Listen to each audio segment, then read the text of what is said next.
நமது மகரம் ராசி உத்திராடம் நட்சத்திரம் நண்பர்களுக்கு ஆடி மாத ராசி பலன் எப்படி இருக்கும் என்பதை பார்ப்போம். 2ஆம் வீட்டில் ராகு இருப்பதால் செல்வம் ஈட்டுவதற்கான வலுவான உந்துதலைக் குறிக்கிறது, மேலும் நிதி விஷயங்களில் தனிநபர்களை வளப்படுத்தும். இந்த நிலைப்பாடு வற்புறுத்தும் மற்றும் செல்வாக்கு மிக்க பேச்சையும் குறிக்கலாம்.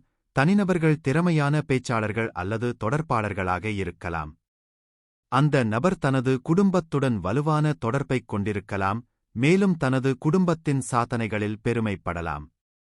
2ஆம் வீட்டில் சனி சஞ்சரிப்பது ஒரு நபரை பண விஷயத்தில் எச்சரிக்கையாக இருக்கவும், நேர்மை மற்றும் நேர்மையை மதிக்கவும், வாழ்க்கையில் ஒழுக்கமான மற்றும் பொறுப்பான அணுகுமுறையை ஊக்குவிக்கவும் உதவும்.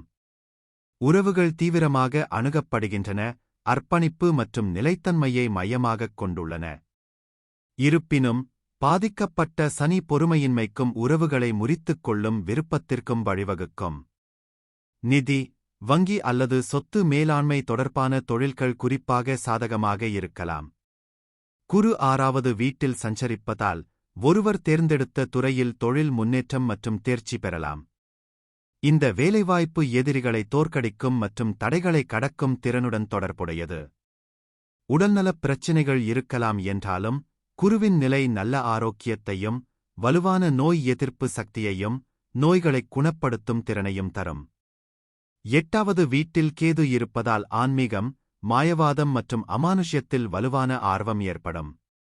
8வது வீடு மாற்றத்துடன் தொடர்புடையது, மேலும் கேது இந்த செயல்முறையை எளிதாக்க முடியும், இது தனிப்பட்ட வளர்ச்சிக்கும் பார்வையில் மாற்றத்திற்கும் வழிவகுக்கும்.